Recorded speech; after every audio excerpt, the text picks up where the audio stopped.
بسم اللہ الرحمن الرحیم۔ دعا ایک ایسا عمل ہے کہ حضور اکرم صلی اللہ علیہ وآلہ وسلم نے فرمایا کہ یہ انسان کی تقدیر کو بھی بدل دیتی ہے، اور اللہ تعالیٰ فرماتا ہے کہ میں اپنے بندوں سے وعدہ کرتا ہوں کہ ان کی التجاؤں کو، ان کی دعاؤں کو قبول کروں گا۔ اور صحیح بخاری میں ہے کہ جب میرا مقبول بندہ مجھ سے کچھ مانگتا ہے تو میں اسے عطا کرتا ہوں، اگر وہ مجھ سے پناہ مانگے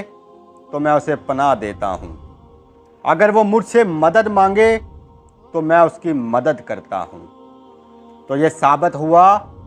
کہ اپنی دعاؤں کو اولیاء کرام کے ذریعے سے اللہ تک پہنچانا یہ کوئی شرک نہیں ہے، اور نہ ہی یہ کوئی غیر اللہ سے مدد مانگنا ہے،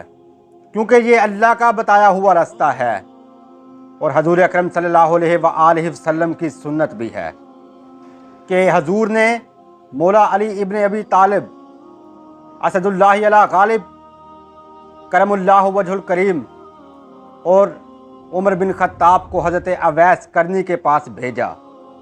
اور کہا اویس سے کہنا کہ میری امت کے لیے دعا کرے۔ تو یہ حضور نے ہمیں بتانا تھا کہ نیک بندوں کے ذریعے آپ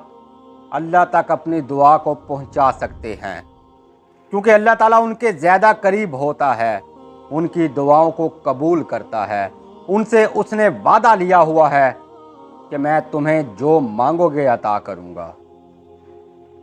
لیکن ایک بات ہے، اگر آپ کسی شخص کے متعلق، کسی اللہ والے کے متعلق، کسی رسول کے متعلق،